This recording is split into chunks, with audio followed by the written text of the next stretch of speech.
Hello दोस्तों, मैं एक नई सीरीज़ शुरू करने वाला हूँ। चलिए फिर हम इस सीरीज़ को शुरू करते हैं। हम एक जगह को देखते हैं जहाँ दुनिया भर की आग लग रही होती है। हम एक बस को भी देख पाते हैं जो वहाँ से आ रही होती है। वो देखते हैं जो कहता है, लगता है कुछ दिनों पहले जो पानी की बाढ़ आई थी और साथ में भूकंप आया था, माउंट फूजी में जो विस्फोट हुआ था, उसके कारण कई हजार लोगों की जान चली गई है। इस चक्कर में हमें अपनी जगह भी खाली करनी पड़ रही है। लड़के बगल में लड़की बैठी होती है, वो कहती है हो नो। आदमी जो उसके बगल में लड़की बैठी होती है उससे कहता है, ए सुंदर महिला, क्या तुमने आज के समाचार देखे?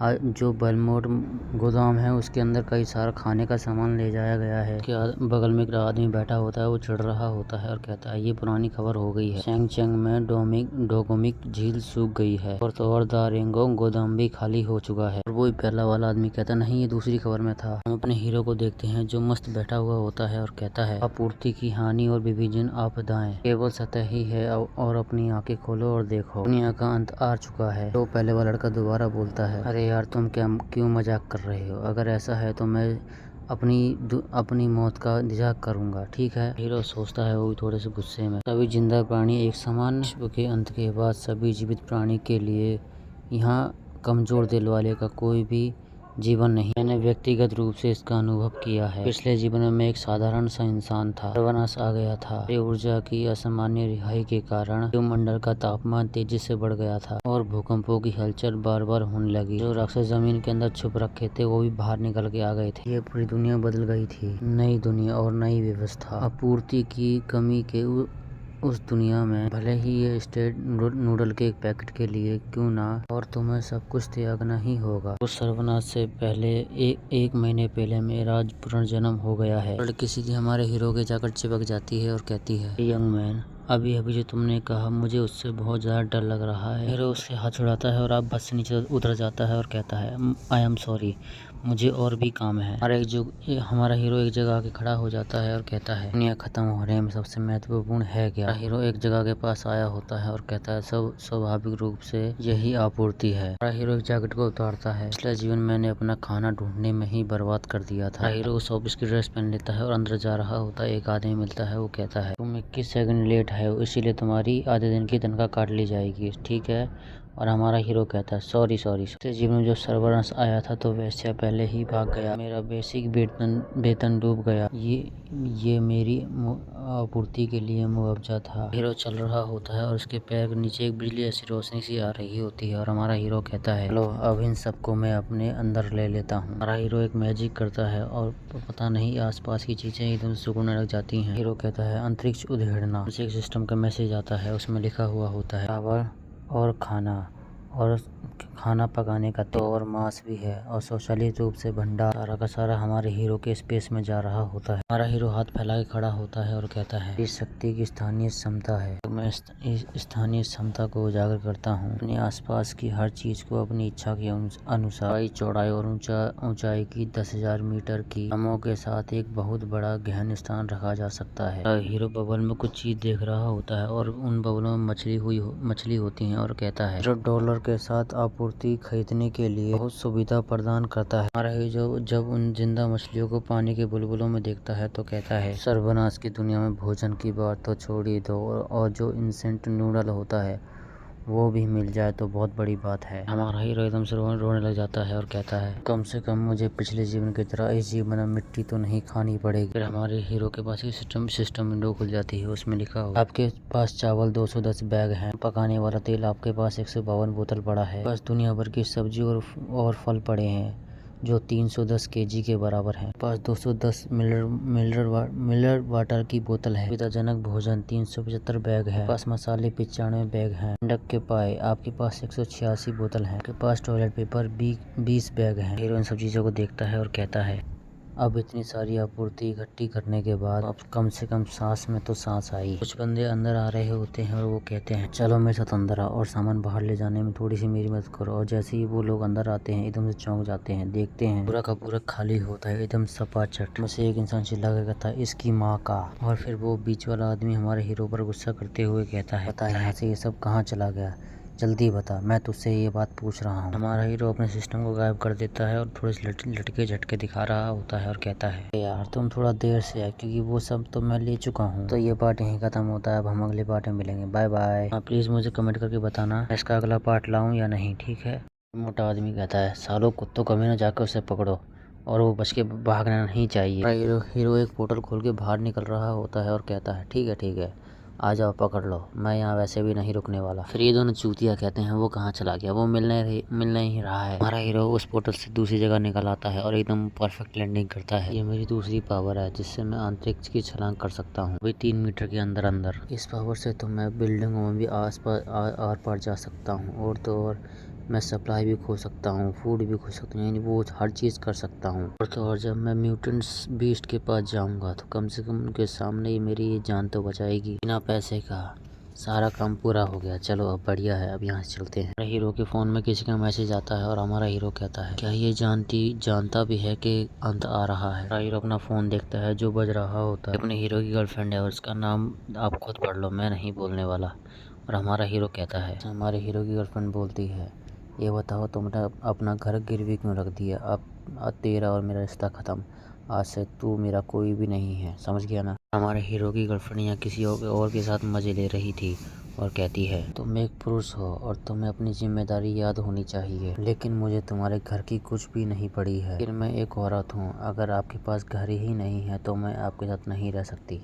हमारे हीरो की गर्लफ्रेंड से कहती है तुम जल्दी से वापस आओ और अपने घर के कागज़ मेरे नाम कर दो, नहीं तो फिर सोचना ही मत कि मैं तुम्हारी घरवाली बनूंगी। हीरो अपनी गर्लफ्रेंड का फ़ोन काट देता है। बाद में कहता है अंगड़ू वापस जा रहा हूँ, जब हम वापस आएंगे तब हम बात करेंगे। एकदम से हमारा हीरो बहुत ज़्यादा गुस्सा हो जाता है और कहता है जी अंग जी आप, मैं पिछले जीवन में हमने 5 साल अपने आप एक साथ बिताए थे, वो भी उस नर्क में। तुझे पालने के लिए पता नहीं कहाँ कहाँ भटका हूँ और तुझे एक सुरक्षित जगह भी लेके गया था। अगर मैं उस जगह नहीं होता तो तू पक्का ही भूख से ही मर जाती। हमारा हीरो फोन को ही देख रहा होता है घूर घूर के और कहता है लेकिन तू। लड़के को देखते हैं जिसने हमारे हीरो के पीछे से चाकू कुचल दिया होता है और वो हंस रहा होता है। वो दूसरा बंदा कहता है हमारे हीरो से कि भाई चैन, इतनी जल्दी तू वापस क्यों आ गया, और तू ये बता तुझसे क्या कुछ पीछे छूट गया था। दूसरा लड़का हमारे हीरो की गर्लफ्रेंड के ऊपर चढ़ जाता है और कहता है टेंशन मत ले, वो बेकार हो चुका है, चल अब हम दोनों शुरू करते हैं। लड़की कहती है सोचना ही मत कि मैं नहीं जानती कि तुम्हारे दिमाग में क्या चल रहा है। वो मर गया तो इसका कारण ये है कि वो किसी काम का भी नहीं था। कि धीरे धीरे अपने कपड़े उतार रही होती है और कहती है तुम मेरे लायक हो या नहीं, आज रात तेरे प्रदर्शन पर निर्भर करता है, समझा ना तू। मैं पहले ही बता दे रहा हूँ हमारे हीरो का नाम चैन है और मैं इसे चैन ही बुलाऊंगा। हमारा चैन साइड में पड़ा होता है और बेचारा कहता है जो पिछले जीवन था उसमें मेरे साथ बहुत ज़्यादा ही अन्याय हुआ था। मैंने अपना विश्वास और समर्थन ऐसी लड़की के ऊपर दिखाया जो बेवफा थी। हीरो हाथ उठाता है और कहता है लेकिन मैं इस बार चाहता हूँ कि तुम दोनों की दोनों कीमत चुकाओगे। चैन गुस्से में होता है और कहता है तू ऐसे नहीं मरने वाली और ना ही मैं तुझे ऐसे मरने दूंगा। जो दर्द मैंने सहा है वो दर्द मैं तुझे 1000 बार महसूस कराऊंगा, टेंशन ना ले। एक सांस छोड़ता है और कहता है यार बाकी चीज़ें तो पैसे से ही खरीदी जा सकती हैं, लेकिन मुझे पहले ये पता लगाना होगा कि मैं पैसा कहाँ से लाऊं। चैन किसी को फ़ोन मिला देता है हेलो, मैं अपना घर आधी कीमत पे बेचना चाहता हूँ लियो जी, और हाँ सुन लो मेरी बात, मुझे पैसा नगद में चाहिए और अभी के अभी चाहिए। फिर चैन टैक्सी से उतरता है और उसके सामने उसकी गर्लफ्रेंड खड़ी होती है जो कहती है चैन तू क्या जानता भी है मैं यहाँ तेरे इंतजार में कब से खड़ी हूँ। मैं अपनी गर्लफ्रेंड को इग्नोर करके आगे बढ़ जाता है और कहता है अबे चल साइड हो। ये यहाँ सिंगल पसली एक लकड़ी का डंडा लेके खड़ा होता है और कहता है तेरी घर बेचने की हिम्मत कैसे हुई ये बता, और तूने हमारे बिना इजाज़त के हमारा घर बेचा कैसे। तो मैं आपको एक बात क्लियर कर देता हूँ, वो घर इसका नहीं है, वो घर हमारे हीरो का चैन का है, लेकिन ये उस पर अपना दोस्त जमा रहा है, वो भी इसकी गर्लफ्रेंड हमारे हीरो की गर्लफ्रेंड की वजह से। चैंग एकदम से आगे आता है और इसे उठा लेता है गर्दन से पकड़, फिर जमीन में देके मारता है वो भी बहुत तेजी से, जिससे उसके मुंह से भी खून निकल आता है। एपिसोड यहीं खत्म होता है। अब हम अगले एपिसोड में मिलेंगे, बाय बाय।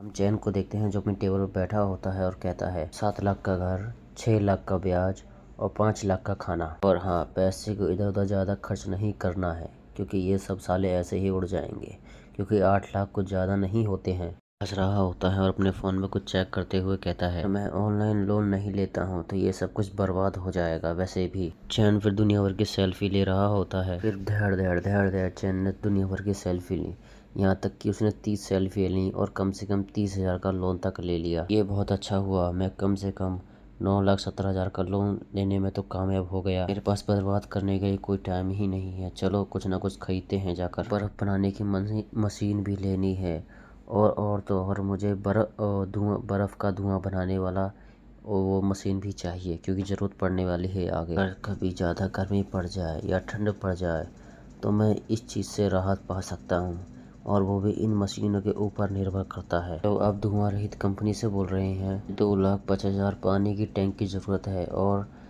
20,000 क्या नाम है, ठंडे कोयले की ज़रूरत है। तो क्या आप बर्फ़ फैक्ट्री से बोल रहे हैं? मैं बर्फ़ को ऑर्डर करना चाहता हूँ। लड़की आती है और चैन अपना बाहर आ रहा होता है और लड़की कहती है, हेलो सू चैन। देखते हैं वहाँ बेवफा आ जाती है और उसके साथ उसकी दोस्त भी आई होती है और वो कहती है, कई दिनों से मुलाकात नहीं हुई, आपको जियो चैन बहुत ज़्यादा याद कर रही है। मैं पहले ही बता रहा हूँ, ये जियो चैन जो है ये बेवफा का नाम है, जो हमारे मेन हीरो की गर्लफ्रेंड है। मैं इसी नाम से बुलाऊंगा इसको। मैं इस लड़की के बारे में बताता है, कहता है ये वो लड़की है जो दूसरे घर में आग लगाती है और खुद खा जाती है सारा का सारा। इसने इसके बॉयफ्रेंड को भेजा मुझे मारने के लिए। जब मुझे मार दिया तो मेरा सारा घर अपने नाम करवा लिया। चैन कहता है, अबे क्या कहा तूने? मेरी कमी, और वो भी इसे महसूस होगी? मैं पागल हो गई क्या? या तो ये मेरे घर के पीछे पड़ी है या मुझे मारने के लिए पड़ी है। तुझे क्या लग रहा है मैं क्या अंधा हूँ? कहती है, चैन मेरी दोस्तों से तुम्हारा परीक्षण ले रही थी और कुछ भी नहीं है, तुम बात को समझा करो। अचानक से इतने कैसे बदल सकते हो? क्या तुम नहीं जानते कि मेरी दोस्त कितनी दुखी हो रखी है? बेवफा एकदम से आकर चैन का हाथ पकड़ लेती है और कहती है, तू चैन, क्या तुम मेरे साथ घूमने चल सकते हो? मैं बहुत ज़्यादा दुखी हूँ। जो मैंने कल तुम्हें डांटा था, इस बात के लिए मुझे माफ़ कर दो प्लीज़। चैन अपना हाथ छुड़ाता है और वहाँ से आगे चला जाता है और कहता है, बाहर में जा, मुझे तुझसे कोई काम भी नहीं है, समझ गई ना? और मैं किसी काम से जा रहा हूँ, चल चल निकल यहाँ से पतली गली से। बेवफा कहती है, ये चल क्या रहा है? ये आदमी इतना अहंकारी क्यों बन रहा है? इसके पास ज़्यादा पैसा आ गया इसलिए ज़्यादा उड़ रहा है ये। दोनों के दोनों एक टैक्सी में बैठ जाते हैं। मोटे से आदमी को देखते हैं जो चैन से हाथ मिलाता है और कहता है, ओहो तो तुम हो जिसने मुझे फ़ोन किया था दोस्त, तुम तो बहुत ज़्यादा यंग हो। ये आदमी हंसता है और कहता है, अरे यंग मैन टेंशन ना लो, हमारी फैक्ट्री में आपको कोई गड़बड़ नहीं मिलेगी, हर काम ओके मिलेगा, आप टेंशन ना लो। आदमी अपना फ़ोन आगे कर देता है और चैन उसके फ़ोन में कुछ पेमेंट कर रहा होता है और कहता है, 10 लाख रुपए आपको एडवांस दे रहा हूँ, मेरे पते पर 3 दिन बाद ये बर्फ़ पहुँचा देना, वो भी ध्यान से, ठीक है ना? फिर हंसता है और कहता है, जी जी बिल्कुल पहुँच। बंदा पैसे देकर खुश हो गया होता है, वहाँ से जा रहा होता है और वो भी टैक्सी में बैठकर आदमी टैक्सी को जाते हुए देख रहा होता है। वफा आती है और कहती है, सर एक मिनट मेरी बात तो सुनिए ज़रा, ये बताइए जो अभी लड़का यहाँ आपके साथ खड़ा था उससे आप बात क्या कर रहे थे? और हाँ, वो मेरा मंगेतर है इसलिए आप बता सकते हैं। थोड़ा कंफ्यूज होता है और कहता है, अबे ये मंगेतर, वो भी उसका पीछा कर रही है? भैया क्या पागल वागल है क्या? ये बात ऐसी है कि जो अभी यहाँ से सर गए हैं उनने हमसे 8 लाख की बर्फ खरीदी है। ये दोनों एकदम चिल्ला पड़ती हैं और कहती हैं, क्या कहा तूने? 8 लाख की बर्फ, वो भी उसने? बॉस बस आप ये बता दीजिए कि सू चैन ने आपको ये बताया था कि वो इतनी सारी बर्फ का करेगा क्या? ये आदमी कुछ सोचता है और कहता है, रुक जाओ मैं कुछ सोच कर बताता हूँ। हाँ, उनने कहा था कि वो इसे चैरिटी में दे रहे हैं इस बर्फ को। एक होटल का सीन देखते हैं। चैन कहता है, मैंने सारी चीज़ खरीद ली है और हाँ अब वक्त आ चुका है। मेरी ज़िंदगी में तो यार मेरी ज़िंदगी झंड थी, मैंने सारा इतना काम किया था कि मैं कैफ़े के अंदर तक नहीं घुस पाया था। अबे क्या बकवास है ये? क्या 17,000 में सिर्फ एक क्वेश्चन मार्क ही बेच रहे हैं? अबे मेरे को क्या पागल वागल समझ रखा है क्या इन लोगों ने? वेट्रेस बताती है, ये हमारे शेफ़ ने खुद बनाया है और हमारा शेफ़ ही आपको इसको सर्व करने आएगा। अब मैं, अगर आप खाना चाहते हैं तो मैं अभी ऑर्डर ले लेती हूँ। यार मैं तो सोचा ही नहीं था कि ऐसी चीज़ें ही मिलती हैं। चलो अच्छी बात है, इसे ही ऑर्डर कर दो, जल्दी से बोलो कि ये लेके आए। मैंने एक बुक निकालता है, मन में कहता है, मेरे जीवन में एक शक्ति थी जो लोगों को राक्षस बना रही थी। पता नहीं कौन कौन से राक्षस बने थे, मुझे भी नहीं पता है यार। भाई मैं कहीं एक ऐसा सांप है जो रात के बीच में दिखाई देता है और ये बहुत बड़ा होता है। पिछले जीवन मैंने पिछले जीवन में मैंने इससे लड़ाई कर रखी है। वो देखते हैं जिसके पिंक बाल होते हैं और वो आती है और कुछ अपने हाथों में ला रही होती है। लड़की का चेहरा याद रखना, ठीक है ना? मैं कह रहा हूँ बस इस लड़की का चेहरा याद रखना, आगे स्टोरी में तुम्हें काम आएगा। सर, मेरा नाम पिंक है और मैं इस जगह की मेन शेफ हूँ। उसको देखकर चौंक गया होता है और कहता है ये यहाँ कैसे? हमें पिंक के बारे में बताता है। कहता है ये मेरी पिछली दुनिया में बहुत डेंजर लौंडिया थी। ये साली बना कर खाती थी क्योंकि इसके पास एक पावर आ गई थी जब दुनिया ख़त्म हुई थी तब, कि ये हर चीज़ को बना सकती है, वो भी किस तरह से मैं सोच भी नहीं सकता। अपने मन में कहती है, अबे ये क्या पागल वागल हो गया है क्या? इसे लगता है कि मैंने इसके खाने में जहर मिलाया है। इस खाने को लाई होती है, वो उस खाने को खा रहा होता है और कहता है ये बहुत अच्छा है, मुझे लगता है ये 17,000 पैसे के। वफा को देखते हैं जो चैंग का पीछे करते हुए उस होटल में भी आ गई होती है और उसकी दोस्त मच्छर मार रही होती है। चैंग अपने मन में कहता है, हाँ साले कुछ अमीर बच्चे जिनने मजाक में ही 2 मिलियन ही खर्च कर दिए और उन्हें ये भी नहीं पता कि अब लोग दिखता कैसा है। और जब सर्वनाश की दुनिया चालू होगी तो ये जो फजूल खर्ची करते हैं ऐसी कहाँ होगी। चलो ये तो शुक्र है कि मैं अभी जीवन में ये लाइफ जी पा रहा हूँ। उनसे कहती है, एक औरत थी और एक उसका आदमी था, वो उसके साथ नहीं सोता था बल्कि दूसरी वाली के साथ सोता था। ये असर सही होता है? लगता है आप आदमी दूसरी लड़कियों के साथ ही ज़्यादा रहना पसंद करते हैं, ये गलत नहीं है कहीं से? कहता है, देख मेरी बहन, सुन पहले मेरी बात।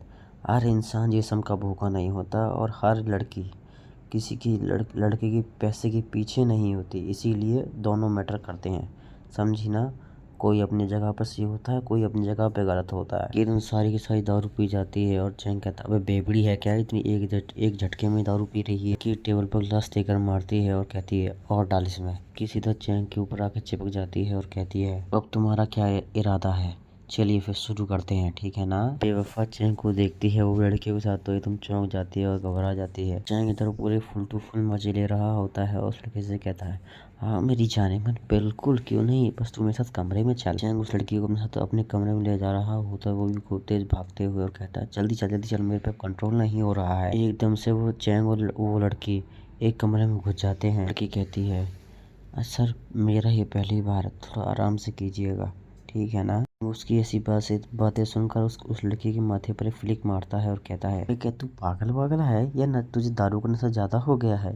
ओ लड़की, मेरी बात ध्यान से सुन, समझ गई ना? तू अभी अपने घर जा और दुनिया भर का जितना खाना हो सके जाके स्टोर कर और अपने घर में ही बंद रही हो, कहीं निकलियो मत, वो भी इसी समय से, समझ गई ना? बदला लेने का टाइम ये अच्छा है, अब इन्हें दिखाऊंगा कि मैं हूँ क्या चीज़, कैसे बदला लिया जाता है। मैं बहुत रह लिया शांत इन दोनों के साथ, अब ये दोनों अब जिंदा ही नहीं रहने वाले। अब इनका वो हाल करूँगा कि इसकी पीढ़ियाँ भी कांपेंगी। दोस्तों, मैंने इसका पांचवा पार्ट स्किप कर दिया है क्योंकि वो बोरिंग था पूरा, ठीक है? जैसे पहले पार्ट थे उनकी तरह था, जैसे इंट्रोडक्शन हो रहा था, बस इतना ही।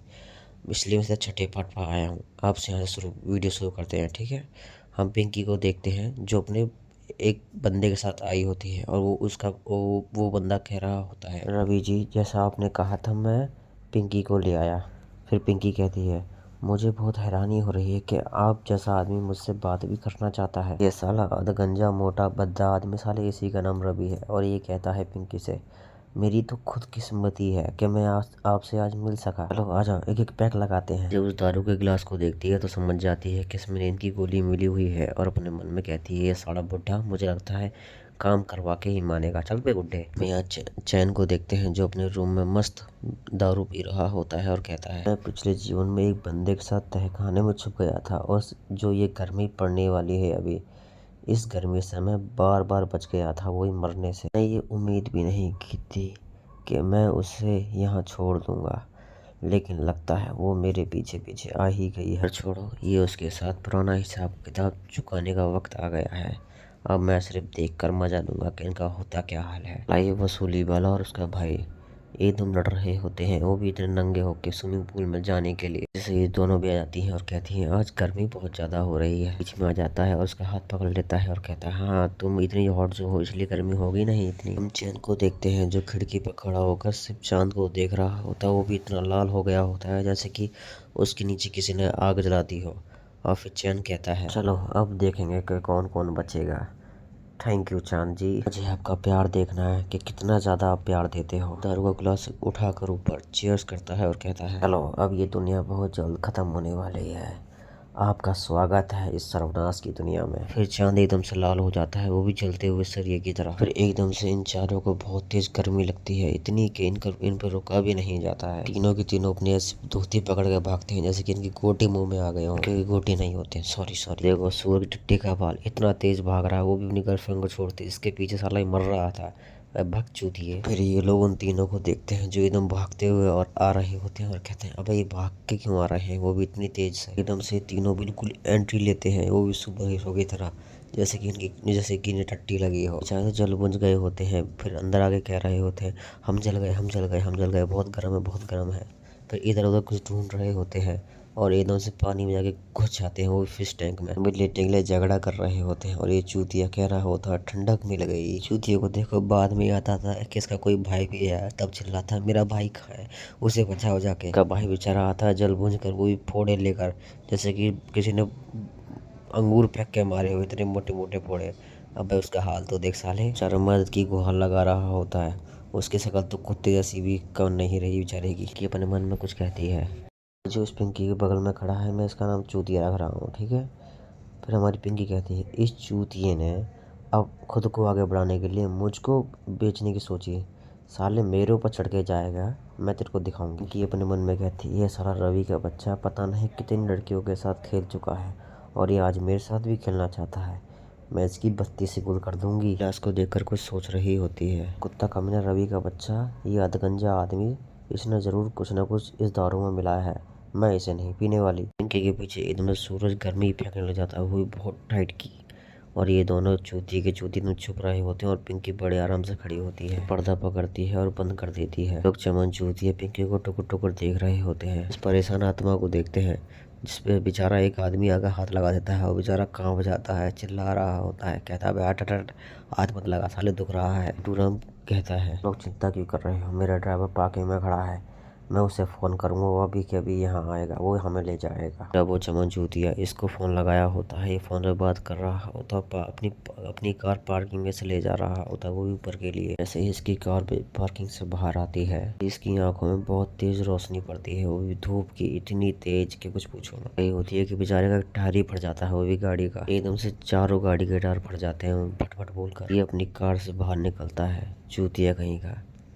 फिर कहता है, इसकी माँ का साले टायर अभी फटने थे। उनमें बात करता हुआ जा रहा होता है उसी मोटे सर, कहता है, मेरी गाड़ी का टायर फट चुके हैं। कि रोड इतना गर्म होता है कि इसके जूते ही पिघल रहे होते हैं। जूते चिपकने के चक्कर में ये रोड पे गिर जाता है, वो भी बहुत तेजी से। अपने सामने कई सारी लाशें देखता है, एक तो अपने इसके सामने ही पड़ी होती है, जो बिल्कुल जल चुकी है, भून चुकी है और आंखें खुली है, मुंह भी खुला है साले का। गर्मी देख लो, ये बंदा सिर्फ गिरा ही है और इतने में चिपक भी गया ये। फिर इधर उसकी चीख सुनाई देती है, वो भी इन चारों को, इसके मोटे के फोन पर। हमारा हीरो मस्त चैन की नींद ले रहा होता है। चैन अपन दरवाजा खोलता है तो उसके गेट के सामने कुछ लोग होते हैं और वो लोग कह रहे होते हैं, भाई हमें आपसे कुछ छोटा सा काम था, क्या आप हमें अपने घर के अंदर आने देंगे। चैन अपनी गन निकाल लेता है बड़े स्टाइल में और कहता है, ओए बुझे हुए आलू, यहाँ से पहली फुर्सत तुम निकलो, अगर यहाँ दिख गए ना तो कि भेजे में गोली मारूंगा। दोस्तों ये पार्ट यहीं ख़त्म होता है, अब हम अगले पार्ट में मिलेंगे, बाय बाय। दोनों चुड़ैलों को देखते हैं जो एकदम पोज मार रही होती हैं और सूचन से कहती हैं, तुम मुझे अपने कमरे में ले लो, तुम जो कहोगे मैं वो करने को राजी हूँ। दूसरी कहती है, भाई चैन मुझे सिर्फ थोड़ी सी शांति चाहिए, अब और साथ में आप जो चाहें हम दोनों के साथ कर सकते हैं। चैन कहता है, बहनों का प्यार बहुत ज़्यादा ही गहरा होता है, इसलिए तुम दोनों अंदर आ जाओ। दोनों की दोनों बहुत खुश हो जाती हैं। पहली कहती है, जानती थी कि सूचन तुम मुझे नहीं छोड़ सकते हो। दूसरी कहती है, भाई सूचन आप सच में बहुत अच्छे इंसान हैं। ये कबाब में हड्डी बन जाता है, बहुत तेज आ रहा होता है, वो भी अंदर घुसने के लिए। वो कहता है, तो कमीनियों रास्ते से हटो, मैं उस कमरे में जाने वाला हूँ और हाँ, इस कमरे में आना मत आज के बाद। सूचन कहता है, लेकिन अगर कोई बंदा मेरी बिना मर्जी के या मेरी बिना इजाज़त के इस गेट से अंदर भी आता है तो वो ऐसे बाहर जाता है।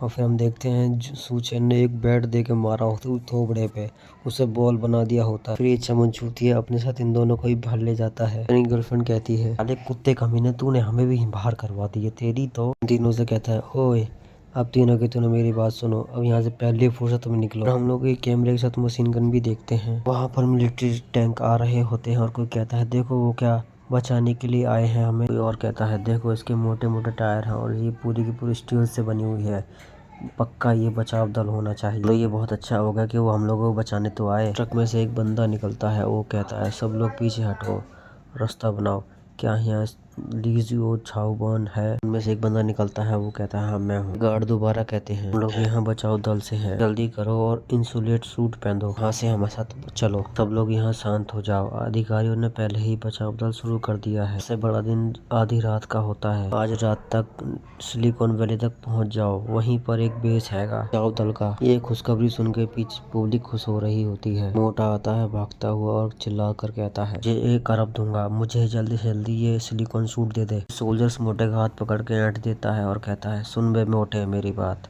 ध्यान से, वो भी कान खोल कर।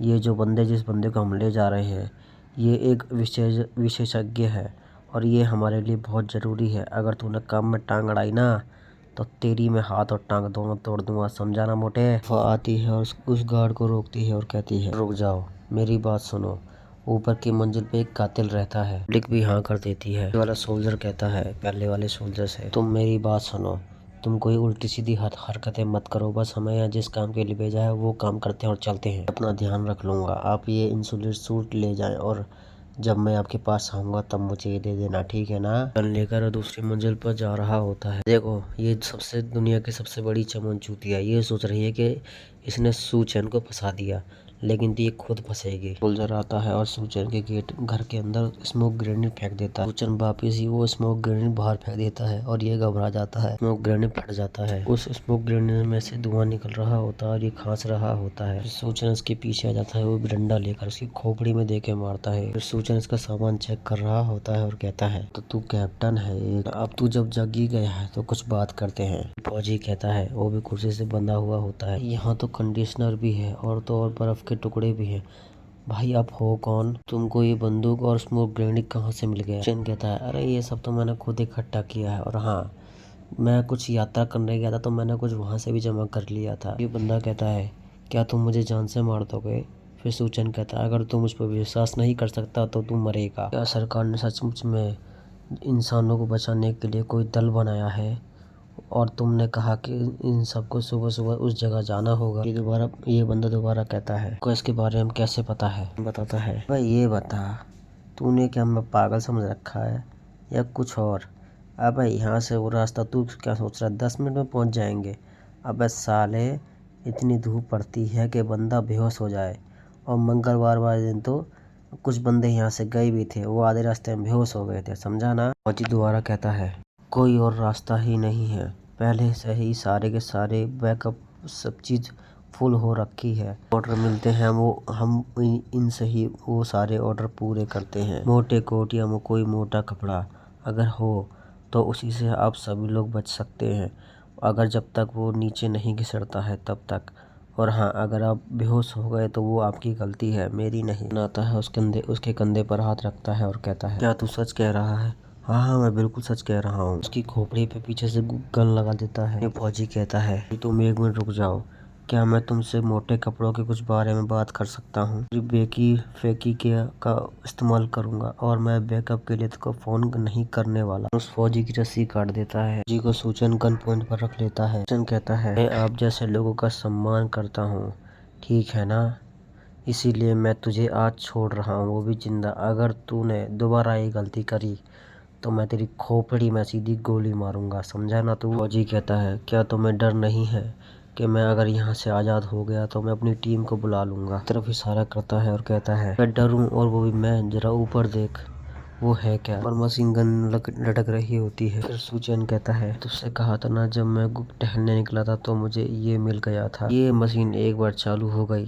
तो मेरे अलावा इस कमरे में कोई भी जिंदा नहीं मिलेगा तुझे। इस समय और इस वक्त और इस जगह तुझे मेरे सामने कोई बुरी हरकत करने की तो इजाज़त ही नहीं है, समझा ना तू। अपने हाथों को देख रहा होता है और कहता है जी मैं समझ गया। सब कैसे अपनी गाड़ी में जाकर बैठ जाते हैं वापस। मोटा उस कमीने को थप्पड़ मारता हो बहुत खूब सर सीध के। मोटा कहता है ये बता मैंने तुझे किस लिए रख रखा है अपने पास, तूने उससे पूछताछ क्यों नहीं की और तूने उससे वो सूट क्यों नहीं लिया। ये लोग यहाँ चुपचाप खिसक रहे होते हैं और वो मोटा किसी और को पीट रहा होता है। उनसे यहाँ पर सूचन आ जाता है और वो कहता है वो इस अस्त व्यस्त दुनिया में सब कुछ ठीक करने की सोच रहा है कि सब कुछ ठीक हो जाएगा। जुल्फिकार आता है और कहता है ये साला छोटा गुंडा आया कहाँ से, मैं इसको भी जान से खत्म करता हूँ। चूतिया उसको रोक देता है। चूतिया पूछता है सूचन से, सूचन ये बताओ तुम नीचे क्या करने आए हो और क्या काम है मुझसे। सूचन बहुत सारी बर्फ गिराता है और कहता है बस तुमसे यहाँ एक सौदा करने आया हूँ और कुछ भी नहीं,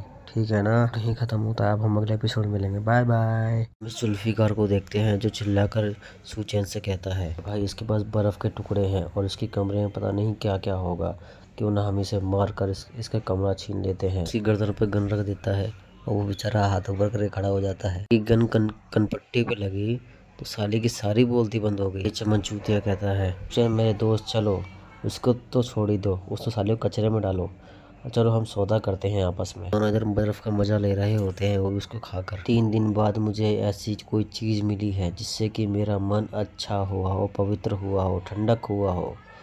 मैं कल्पना भी नहीं कर सकता कि उस बच्चे के कमरे में क्या क्या चीज हो सकती है। घड़ी का मोटा आता है और उसमें लात दे के मारता है, तू साले कमीना है, तूने मुझसे ये बर्फ के टुकड़े छुपाए कैसे। अगली बार से तूने अपनी इच्छा से मुझे कोई भी चीज ला कर नहीं दी तो मैं तुझे जान से खत्म कर दूंगा, समझा ना। साला मोटा बर्फ खाता हुआ जा रहा होता है और पिंकी को भी देख रहा होता है और कहता है अरे क्या बात है, इस बर्फ का स्वाद तो बहुत अच्छा है और हमारे पास तो अब इंस्टेंट नूडल भी ख़त्म हो गए हैं। अगर कोई हमें यहाँ बचाने नहीं आया तो हम पक्के मर जाएंगे, वो भी भूख की वजह से। पिंकी एकदम शांत बैठी होती है और ये मोटा कहता है क्या बात है, इतनी गर्मी पड़ रही है लेकिन तुमने अभी तक अपने कपड़े नहीं उतारे हैं, तुम इतनी शर्म क्यों करती हो, कपड़े उतार दो। जाकर पिंकी के हाथ पकड़ लेता है कि इसको एक रसीद कर चांटा मारती है, वो भी खूब तेजी से। साला मोटा गुस्से में आकर पिंकी के ऊपर के कपड़े फाड़ देता है। साला मोटा कहता है खुश रहा तुम अपने आप को, तुम पहले ही पसीना भीग चुकी हो और हाँ मैं चाहता हूँ कि मैं तुम पर एक एहसान करूँ, मैं तुमसे कुछ लेना चाहता हूँ। पीछे से हरामी जग जाता है और कहता है ओए भूतनी के अपनी औकात में रह, समझ गया ना। दोबारा चिल्लाता है और कहता है साले कुत्ते तू अपना मुंह बंद कर रख, तू साले मेरा कुत्ता है, तू जानता है तू किससे बात कर रहा है। ये हरामी उस मोटे को एक मुक्का मार के पूरा का पूरा खत्म कर देता है और कहता है मुझे ने सही कहा था कि कोई ना कोई साला भटका भेड़िया है, कोई ना कोई पंगा जरूर करेगा, इसीलिए तू तेरा मरना ही सही है। ये जगह मेरे कंट्रोल में है, अगर कोई भी बंदा यहाँ से जाना चाहता है तो वो बचाव दल चला जाए, अगर नहीं जाना चाहता तो वो मेरे हाथों मरेगा। जैन ऊपर से ये सारी बातें सुन रहा होता है और पिंकी को देख रहा होता है। सूचन कहता है चलो कम से कम अच्छा है किसी ने तो मेरी बात सुनी, तुम पहले जीवन में तो बहुत ज़्यादा ताकतवर थी लेकिन इस जीवन में मैं पहले ही तुम्हें पालूंगा, टेंशन मत लो। मोटो को बाहर निकाल के फेंक देते हैं, वो भी धूप में जलने के लिए। चमन चूतिया सारी बर्फ खा रहा होता है और ये दोनों कहती हैं बर्फ थोड़ी हमको भी दे दो, ये हमको भी चाहिए। सारी की सारी बर्फ खा जाता है और डकार भी नहीं लेता है, ये डब्बा इन दोनों की तरफ फेंक देता है। चूतिया का जो पीछे बंदा होता है वो कहता है भाई कि हम बचाव दल के पास नहीं जाएंगे, अगर तू जीवित रहना चाहता है तो यहीं रुक, क्योंकि यहाँ से बचाव दल का जो स्थान है वो 1 किलोमीटर है, तुझे जाना है तो जा, मैं नहीं जाऊँगा, समझा ना। दोबारा कहता है मेरे पास सामान कितनी कमी है तो हम इन जैसे चूतियों को अपने पास क्यों रख रहे हैं। लोग भी कंबल ओढ़ के जा रहे होते हैं, ये आता है और उसका कंबल छीन लेता है, में उसके नीचे कपड़े भी फाड़ देता है। कुछ लोग धूप से बचते हुए जा रहे होते हैं और एक बंदा मन में कहता है तो उस कमीने ने उस अड्डे को अपने हाथ में लिया है, तब से साले ने एक बूंद भी पानी नहीं दिया है और साथ में खाना भी नहीं दिया है। उस जगह पर रुकना और अपनी जान को जोखिम में डालना एक ही बात है और यहाँ से अभी भी बचाव दल 1 किलोमीटर दूर है। बाहर आने पता चला कि बाहर कितनी गर्मी हो रही है, ये हमारे पैरों पर लकड़ी के बैट बंधे हुए हैं लेकिन फिर भी हमें इतनी गर्मी महसूस हो रही है जैसे कि हमारे पैर जल ही जाएंगे। को देखते हैं जो ठोकर खा के जमीन पर गिर जाती है और वो पूरा का पूरा जमीन से चिपक जाती है और वो मदद की बुहार लगा रही होती है। लोग और गिरते हैं और वो तीनों के तीनों आगे निकल जाते हैं बिना किसी की परवाह करे बिना। यहाँ पर ये साले भुंज रहे होते हैं वो भी मुर्गे की तरह। ये दोनों के दोनों एकदम से उड़ जाते हैं और उनकी आंखें लाल हो जाती हैं और ये ज़ॉम्बी बन जाते हैं। चन कहता है पिछले जीवन में भी बचाव दल के पास गया था लेकिन उस समय मेरे को किसी ने नहीं बताया था कि कंबल भी चाहिए होता है और इस चक्कर में मैंने अपनी पता नहीं कितनी जिंदगियां गंवा दी और यहाँ तक कि दूसरों ने भी। पुतनी का इन लोगों पर जबरदस्ती करने के लिए आ रहा होता है। फिर ये हंसता है और कहता है, अरे वाह, तुम दोनों तो बहुत जल्दी तैयार हो गई। अरे तुम तो शर्माने भी लग गई, या फिर डरने का सिर्फ नाटक कर रही हो। दोनों के दोनों ज़ोंबी अंदर चले आते हैं, वो भी कांच तोड़कर। और ये सिंगल पसली कहता है, अगर ये हमें काट लेंगे तो क्या हम भी इनकी तरह ज़ोंबी बन जाएंगे। जो ये कमीना होता है, ये उसको सिंगल पसली को मोटे में चिपका देता है, वो मोटा भी उसको पकड़ लेता है। फिर ये जुल्फिकार कहता है, बॉस तुम्हें कहीं चोट तो नहीं लगी। फिर ये चूतिया कहता है, इस आदमी के शरीर में इतना ज्यादा तापमान है कैसे। यहाँ पर सूचन आता है, वो भी तलवार लेकर, और कहता है, ओ चलो चुमन चूतियो, चलो एक साइड हो जाओ। फिगर उसकी तलवार देखता है और कहता है, इसका ऊपर का माला क्या खाली है, ये उन ज़ोंबियों से कैसे निपटेगा। चूतिया कहता है, बस उसे आगे जाने दो और उसे उनसे लड़ने दो, जब वो थक जाएगा तो हम इसको मार डालेंगे। में सूरज निकलता है तो लाशों पर जो रोशनी पड़ती है उससे लाशें जग जाती हैं, और ये जो लाशें हैं ये वायरस नहीं फैला सकती हैं। इसे बस एक सूखे हुए पेड़ की तरह है और कुछ भी नहीं। मैं इन्हें सूखे हुआ डीमन भी कहता हूँ। तो ये वीडियो यहीं खत्म होती है, अब हम अगले एपिसोड में मिलेंगे। Bye bye. सूचन को देखते हैं जो ज़ोंबी से आगे निकल आता है और मन में कहता है, साले सूखे हुए ज़ोंबी, जो इनकी पुरानी यादें होती हैं उन्हें ये संभाल कर रखते हैं, पता नहीं क्यों। गोगज्जे को देखो, ये साला मुझे मारने आ रहा है क्योंकि इसे लगता है कि मैंने इसे मार डाला था। सही भी है, मारा तो मैंने ही था इसे। बड़ा मोटा ज़ोंबी सूचन पर हमला करता है और सूचन साइड होकर बच जाता है। सूचन आगे तलवार लेकर भाग रहा होता है, मोटे को बीच में से ही काट देता है पूरी तरह से। फिर उस ज़ोंबी में से एक कोर निकलता है, सूचन उस कोर को पकड़ लेता है, फिर वहाँ से भाग रहा होता है और कहता है, भाई अभी चीज तो मेरी है। दूसरे वाले मोटे ज़ोंबी के ऊपर रखता है और ऊपर की तरफ छलांग लगा देता है। सूचन से सीढ़ियों पर पहुंच जाता है और वहीं से बाय बाय कर रहा होता है और कहता है, अब इन लोगों को तुम ही संभालो। चूतिया उससे बहुत ज्यादा चिढ़ रहा होता है और कहता है, इसकी माँ का। फिर से उस सूखे को पकड़ता है और ज़ोंबी में भिड़ा देता है। वो बेचारा फिर से जल रहा होता है, उसे बर्फ के पास फेंक देता है और कहता है गुस्से में, भी हथियार हो सके सब इकट्ठे करो और अभी के अभी उसे साले को मारने जाएंगे, वो भी जान से। उस कोर को शराब में डालता है और शराब उसको ग्लास में डाल रहा होता है। सूचन कहता है, ये जो मैं केसर अपनी दारू में मिला रहा हूँ, ये 100 में से ही एक दिखता है, क्योंकि ये किसी भी जानवर के अंदर नहीं, ना ही किसी म्यूटेंट के अंदर नहीं मिलता है, बहुत कम मिलता है। ये जो कोर है ये हमारी दिमाग की सारी नसों को साफ कर देता है, और जैसे ही हमको लगे कि साफ हो रही है वैसे तो तुरंत ही इस क्रिस्टल को निगल लिया जाता है। जैसे ही उस क्रिस्टल को पीता है वैसे ही उसे बहुत तेज दर्द हो रहा होता है और दर्द के मारे उसके कपड़े ही फट गए होते हैं। ये इधर इस मोटे में लात मर रहा होता है और कहता है, साले कुत्ते कमीने पूंछड़ी वाले, मर जा मर जा मर जा, पूंछड़ी के मर जा। छिछोरे को देखो, ये उसको फिर पकड़ लेता है। लड़की कहती है, भाई हमारा खाना पानी भी खत्म हो गया, अगर आप मुझे यहाँ से जाने देते हैं तो मैं आपको सूचना की एक जानकारी दूंगी जिससे आप उसे मार सकते हैं। फिर दूसरी आती है, दूसरी कहती है, हमारा साथ देने को तैयार हूँ, लेकिन पहले मुझे खाना दो क्योंकि मुझे बहुत तेज भूख लगी है और मुझे सिर्फ मांस चाहिए। चमन चूतिया चिल्लाता है और कहता है, अबे तू क्या पागल हो गई है, तुझे दिखाई नहीं दे रहा है ये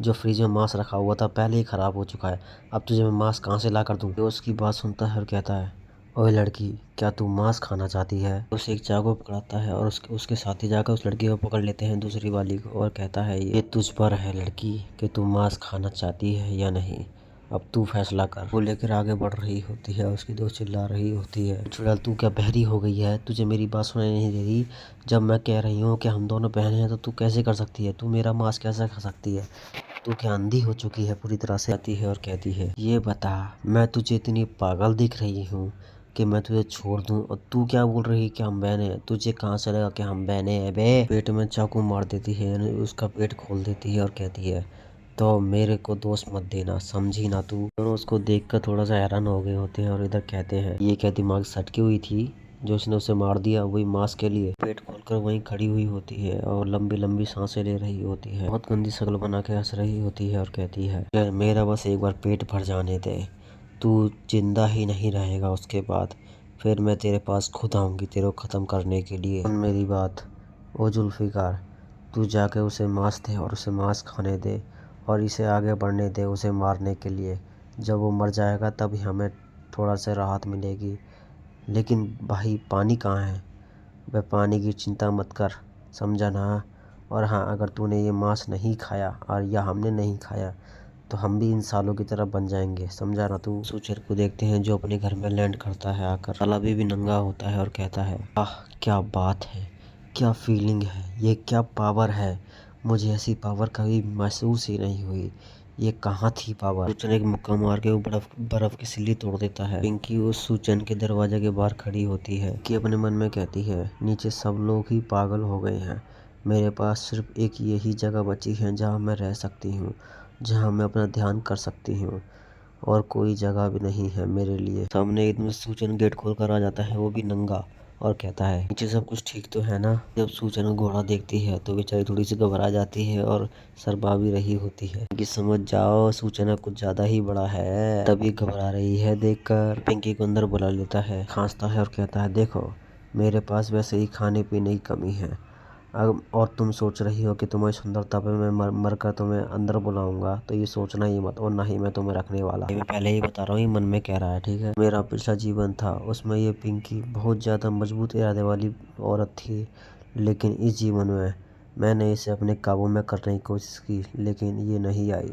अब मेरा मन है, इसे जो चाहे वो करवा सकता हूँ। थोड़ी सी शर्मा रही होती है और कहती है, सैफ ही नहीं हूँ बल्कि मैं एक डॉक्टर भी हूँ। मैंने एक यूनिवर्सिटी से डॉक्टर की डिग्री भी ले रखी है। फिर मन में कहती है, कमरा तो इसने बहुत ही अच्छी तरह से सजा रखा है। नहीं, ये कमरा नहीं सजा रखा, यहाँ पूरी बर्फ ही बर्फ भर रखी है। मुझे यहाँ रहने के लिए कुछ भी करना होगा। जन कहता है, ये बहुत अच्छी बात है कि तुम एक डॉक्टर हो, लेकिन मेरे पास संसाधन ही कम है।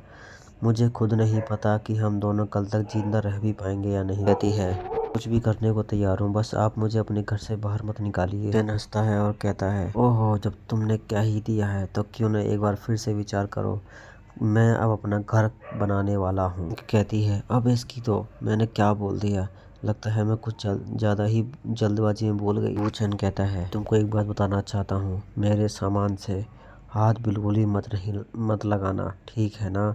और तो और जो भी बात हो मुझसे कहना, कोई बात छुपाना नहीं। की कहती है, ठीक है मैं समझ गई, जो आप कहेंगे वो मैं करूँगी, और आप पे कभी शक नहीं करने वाली। मैंने एक डेंजर लुक दे रहा होता है और कहता है, तुम नीचे बैठो और आप अपने कपड़े उतारो। कि ये बात सुनकर थोड़ी सी हैरान हो गई होती है और शर्मा भी रही होती है और कहती है, अभी वो इसे अभी करना चाहता है, मर गई मैं तो मुझे पता है आप अभी तक बोर हो रहे थे, लेकिन अब बोर नहीं होने वाले, क्योंकि आगे जो कहानी आने वाली है वो बहुत ज़्यादा ही टूस्टी है।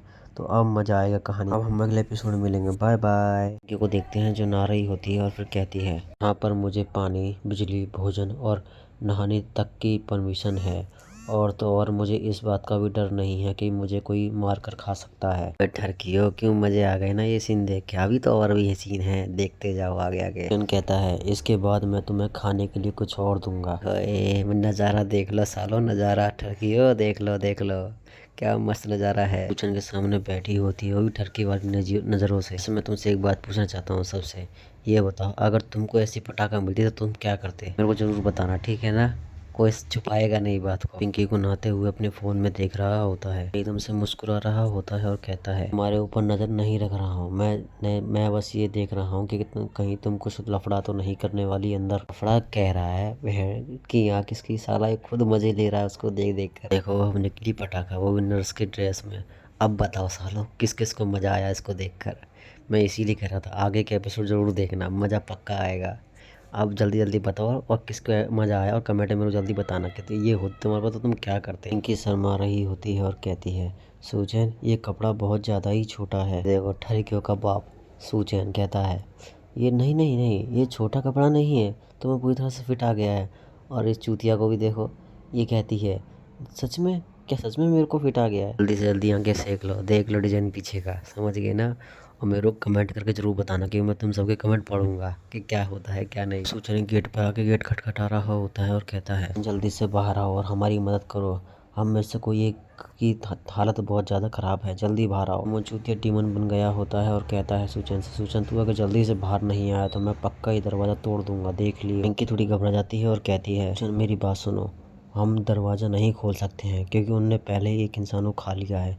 अगर हमने खोल दिया दरवाज़ा तो वो हमें भी खा जाएंगे। गुस्से में आ जाता है और कहता है, तुम्हारा मतलब क्या है? तुम कहना चाहती हो कि उन्होंने किसी इंसान को मार कर खा लिया? सूचन गेट खोल देता है और बाहर आ रहा होता है और कहता है, यार तुम इतनी जल्दी क्यों कर रहे हो दरवाज़ा तोड़ने में? मैं खोल तो रहा हूँ, टेंशन क्यों लेते हो? के तीनों हंसते हैं और कहते हैं, वे कम से कम तू बाहर तो आया। साइड में चाकू लेकर खड़ा होता है और सूचन बाहर आ रहा होता है। एकदम से सूचन पर चाकू से हमला कर देता है और कहता है, तू मर जा साड़े। हाथ पकड़ता है तो तुरंत ही उसका हाथ तोड़ देता है और उसका चाकू उसी गर्दन में घुसेड़ देता है। सब देखकर ये सब लोग डर गए होते हैं। उसकी बंदी भाग कर आ रही होती है और कहती है, सूचन मुझे बचा लो। एकदम से इसका गर्दन पकड़ लेता है और हम देखते हैं ये डीमन बन चुकी होती है। ये उसकी गर्दन पकड़े रहता है और उल्टा कर देता है उसकी गर्दन। सूचन हमें बताता है, जब एक बार कोई इंसान खा ले, वो भी मार कर, तो उसके नुकीले दांत निकल आते हैं। वो एक मॉन्स्टर बन जाता है, वो एक फिर इंसान नहीं रहता है। जब देखते हैं तो कहते हैं, ये बता, ये दुनिया तो वैसे ही खत्म हो चुकी है,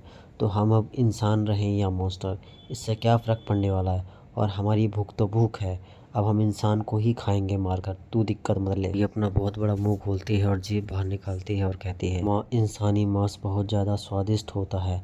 जब मैं इंसानी मांस खाती हूँ तो मुझे बहुत अच्छा लगता है, इसीलिए सूचैन अब तू मरेगा और तेरा सारा मांस मेरे पेट में जाएगा। सुजैन पर हमला कर देती है, उन्हें खींच कर लात मारता है, वो भी उसके मुंह पर उसे फुटबॉल बना देता है। लात में एक खिड़की तोड़कर बाहर पहुंच जाती है, उस खिड़की को पकड़ कर लटक जाती है। ये इसके शरीर पर पड़ने लग जाती है, चिल्लाने लग जाती है बहुत तेज क्योंकि जल रहा होता है ना। इसे चमन चूती उस पर हमला करने के लिए आ रहे होते हैं। बकरी चोर सबसे आगे वाला कहता है, इसे बंदूक निकालने का मौका ही मत देना बिल्कुल भी। एकदम शांत खड़ा होता है और कहता है, ये बताओ तुम लोग मेरी गोली के लायक भी हो जो मैं तुम पर गोली चलाऊंगा। ये एकदम से ऊपर की तरफ छलांग लगा देता है और कहता है, ओए छोटे बच्चे, तू मुझे कुछ बहुत कम आंक रहा है। अपनी गन निकालता है और खोपड़ी में दे देता है, उसकी खोपड़ी में से आर पार कर देता है गोली को। है लेकिन क्या करूं, मैं आदत से मजबूर हूँ, ये गन मुझे चलाना बहुत अच्छा लगता है। तीनों भाग कर आ रहे होते हैं, वो भी फुल तेजी में, और एक के हाथ में तो चाकू होता है, तो गोली चला देता है लेकिन वो बच जाता है, और दूसरा ऊपर से कूद कर आ रहा होता है। अपनी मुट्ठी कस लेता है हवाई हवा में और कहता है, अब तू मरेगा सूचैन। तो सूचैन ऊपर की तरफ उछल जाता है और उसका सर पकड़ता है और कहता है,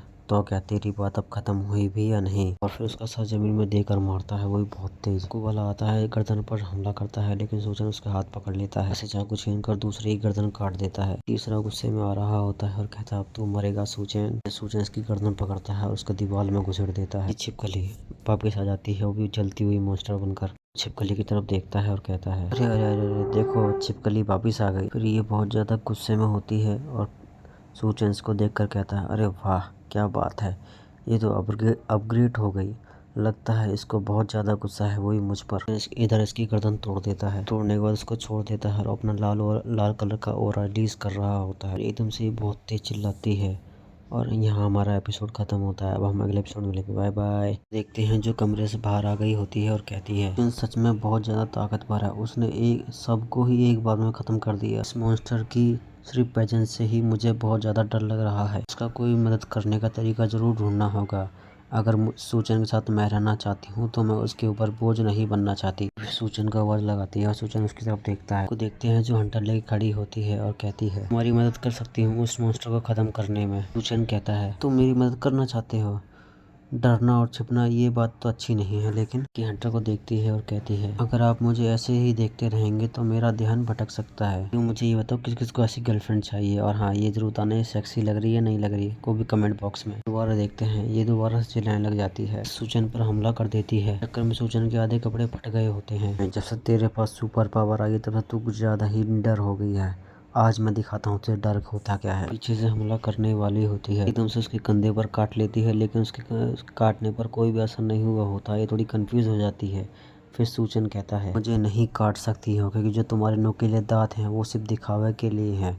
अब तुझे मैं दिखाऊंगा कि मैं हूँ क्या चीज। उसके एकदम से दोनों हाथ पकड़ता है, फिर उसकी पीठ पर लात रखता है, दोनों के दोनों हाथ उखाड़ देता है। एकदम से हाथ उखाड़ने के बाद बहुत तेज चिल्लाती है, उसके हाथ पैर फेंक देता है और कहता है, अरे यार तुमने तो मेरा पूरा का पूरा मजा ही किरकिरा कर दिया।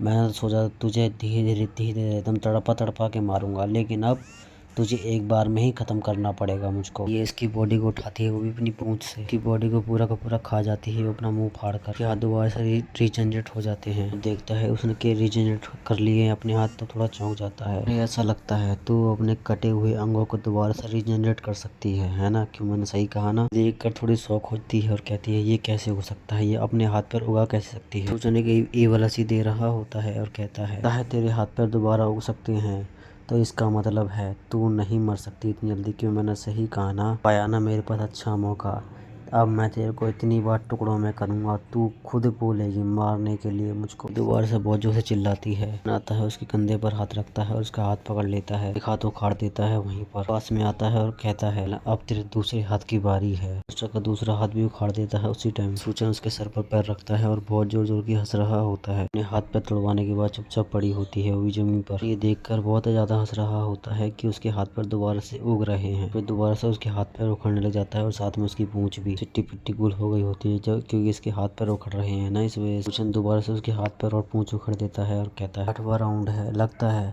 शरीर के अंग ही नहीं, यहाँ तक कि आंखें भी रीजनरेट हो सकती हैं। 16वां राउंड है। लगता है अंतड़ियाँ भी इसकी रीजनरेट होती हैं, वो भी अंदर के अंग पेट के। तो इसका सिर्फ एक ही चीज़ रीजनरेट नहीं हो सकता है, वो है दिमाग। बेचारी दर्द में बहुत ज़्यादा रो रही होती है, उससे भीख मांग रही होती है सूचन से। सूचन कहता है यार तूने तो पूरा मजाक किरकिरा कर दिया, मैं तो तेरी आंखें निकालने की सोच रहा था, लेकिन चल छोड़ हटा। मैं कोई शैतान नहीं थोड़ा हूँ जो तेरी को पूरा ख़त्म करूँगा। तू मुझसे कुछ जानना चाहती थी ना। उसकी खोपड़ी पर पैर रखता है, कहता है मैं तुझे बताता हूँ कि वो चीज़ क्या है। वो है मेरा बदला, वो भी तुझसे। उसका खोपड़ा खोल देता है, वो भी अपनी लात से ही। पिंकी ये सब देखती है, थोड़ी घबरा जाती है और कहती है क्या तुम ठीक हो। सूचन पिंकी की तरफ देखता है और कहता है तुम तैयार हो। थोड़ी घबरा जाती है और कहती है मैं किस लिए तैयार हूँ, मैं समझी नहीं। पीछे से आता है और उसे गले लगा लेता है। मैं देखा नहीं मैं भी कितना ज़्यादा ताकतवर था, तो मैं नहीं लगता कि इसके लिए मुझे कुछ इनाम देना चाहिए। कि थोड़ी सी शर्मा रही होती है कि सूचन उसके इतना पास है ना, इस वजह से। और कहती है इनाम, वो भी इस जगह पर। तो बताओ किस किस को मज़ा आया ये सीन देखकर। अभी तो पिक्चर तो बाकी है, अगले एपिसोड में मिलेंगे। Bye bye. वही फौजी वाले बंदे को देखते हैं, वहाँ खड़ा होता है और कहता है हाँ देखना वहाँ कितने सारे लोग हैं जो यहाँ पर आ रहे हैं। तो मैं इस लड़की को आज से सिल्वर बुलाने वाला हूँ, ठीक है ना। सिल्वर कहती है मुझे भी दिखाई दे रहे हैं। देखते हैं दुनिया भर के ज़ोंबी आ रहे होते हैं, वो भी जले भुंजे। वो इतने सारे ज़ोंबियों को देखती है तो वहाँ के फट जाती है और कहती है इतने सारे ज़ोंबी भी सिल्वर और उस लड़की की तरफ भाग रहे होते हैं। लड़का गोली चला रहा होता है और कहता है तुम सालों कुत्तों कमीने यहाँ आए ही क्यों हो। तुम सालों अपना मुंह का शटर बंद रखो और यहाँ से भाग जाओ। सूचन को देखते हैं जो स्टाइल मार रहा होता है और कहता है मैं अब तुम्हें दिखाने वाला हूँ कि बजर्क होना होता क्या है। वो देखते हैं जो सूचन से डर रही होती है और कहती है नहीं मैं दोबारा नहीं करना चाहती, मैं थक गई हूँ, प्लीज मेरे साथ दोबारा मत करो। हरामी मुझे ही पता है तुम क्या सोच रहे हो, वो ही सब हो रहा है दोबारा से। लार टपकाने की जरूरत नहीं है ना, समझ गए। पिंकी को नीचे की तरफ लिटा देता है और कहता है देखो मेरे अंदर कितनी गर्मी है ये मुझे नहीं पता है, क्योंकि अब मुझे ये गर्मी ठंडी करनी है, तो तुम मुझे अपने साथ करने दो। ये कहती है जैन क्या मैं तुम्हारे साथ नहीं चल सकती। जैन पिंकी के साथ अपनी रेलगाड़ी चालू कर देता है और कहता है अगर तुम्हें मेरे साथ रहना है तो तुम्हें मेरी 2 शर्तें पूरी करनी होंगी। पहली शर्त है जो मेरे साथ रह रहा है वो ज़्यादा इम्पोर्टेंट होना चाहिए। नंबर 2 जो भी मैं कहूँ उसे तुरंत ही सुनना होगा। पिंकी पूरे फुल मजे ले रही है, सारा काम खत्म करके बिल्डिंग के बाहर आ जाता है, अपनी कार निकाल लेता है। कहता है कि मेरे मुझको अपने आप को समर्पण कर दिया है। अंदर के पानी से बढ़ने से पहले ही मुझे यहाँ वापस आना होगा। गाड़ी में बैठ जाता है और वहाँ से निकल जाता है और हमें बताता है मैं अपने पिछले जीवन में बचाव दल के पास जल्दी की जल्दी पहुँचना चाहता था, लेकिन इस चक्कर में एक बाढ़ आ गई थी, वो भी जल की। को देखते हैं जो दूसरे आदमियों पर गोली चला रहा होता है। हाँ बताता है जब ये बाढ़ आई थी तो इस चक्कर में दुनिया भर के हथियार इधर उधर बिखर गए थे। इन बंदों को देखते हैं जो सूचन को गन दिखाकर रोक रहे होते हैं, वो भी उसकी गाड़ी। तीनों नमूनों को देखता है और कहता है सालों तीनों के तीनों कुत्तों की शकल गए, तुम मेरी गाड़ी रोकोगे, वो भी इस वक्त, आओ रोको। कार लाता है स्पीड में और उनमें घुसड़ देता है तीनों में, और तीनों को टक्कर मार के चला जाता है आगे की तरफ। अपनी कार को एक गड्ढे के पास आगे रोकता है। गड्ढे में देखते हुए कहता है जो लोग जमीन के नीचे दब कर मरे हैं उनकी संख्या लाखों करोड़ों में है। देखते हैं उस गड्ढे के अंदर दुनिया भर के ज़ोंबी भरे पड़े होते हैं। ये भी नीचे ज़ोंबी हैं, ये मेरी कार की आवाज़ से साले ऊपर आने की कोशिश कर रहे हैं। और ये बात भी सच है कि हर एक ज़ोंबी की खोपड़ी के अंदर क्रिस्टल नहीं होता और हर एक खोपड़ी को खोलने में बहुत ज़्यादा वक्त जाता है। अपनी कार लेकर निकल जाता है और कहता है चलो अब इस कॉलेज को देखते हैं कि इस कॉलेज में हो क्या रहा है। और हाँ मैं इस कॉलेज में पढ़ने के लिए आने वाला था, लेकिन अब नहीं आ पाऊंगा। कॉलेज का गेट खोलकर अंदर घुस जाता है और वहाँ 2 ज़ॉम्बी बंधे हुए होते हैं चैन से। 3 चमचूतिया सूचन को रोकते हैं और कहते हैं चे तू हमारे इलाके में घुसता चला आ रहा है, इसलिए इसमें ही तेरी भलाई है कि तू अपना बैग यहीं छोड़ दे तभी तेरी जान बचेगी। सूचन अपने बैग में से एक लेग पीस निकालता है और कहता है, तो मुझे तो तुमसे कुछ काम था, मुझे बस अंदर जाने दो, मैं तुम्हें ये लेग पीस दे सकता हूँ। बस खड़ा होता है और चिल्लाते हुए कहता है, यार हमारी तो किस्मत खुल गई, हमें तो आज लेग पीस खाने को मिलेगा। ओ लड़के जल्दी कर, यहाँ फेंक उस लेग पीस को। वो लेग पीस उन दोनों ज़ोंबियों के बीच में फेंक देता है सूचन, क्योंकि तीनों उस लेग पीस के लिए झगड़ा कर रहे होते हैं और कहते हैं, ये मेरा है, ये मेरा, तू हट साढ़े, तू हट, ये मेरा है। उन चूतिया को नहीं दिख रहा होता है कि उसमें एक रस्सी बंधी हुई है उस लेग पीस में। उस लेग पीस को अपनी तरफ खींच लेता है और कहता है, यार मुझे माफ करना, लेकिन क्या करूं, तुम लोगों की शक्ल देख के मुझे लग रहा है तुम लोग ये लेग पीस नहीं खा पाओगे। ये तीनों गुस्से में आ जाते हैं सूचन की बात सुनकर और कहते हैं, साले तूने ऐसे बोला भी कैसे, हम तुझे मार कर वो लेग पीस लेंगे। इनकी खोपड़ी में कोई गोली मारी होती है और वहाँ से जा रहा होता है। वो यादें मुझे आ रही हैं, ये मेरी पिछले जीवन की नहीं है, लगता है ये अभी मेरी जीवन की हैं, जो मुझे हेल्प कर रही हैं दूसरों को बचाने के लिए। सूचन एक कमरे की तरफ आता है और उस कमरे का ताला तोड़ देता है और अंदर आते हुए कहता है, कुछ समय से इस लैब में कोई भी नहीं आया है, यहाँ पर बहुत सारे जानवर और सांप मर चुके हैं और इनके शरीर के सड़ने की वजह से यहाँ पर सड़ने की बदबू आ रही है। एपिसोड यहीं खत्म होता है और अब हम अगले एपिसोड में मिलेंगे। Bye bye.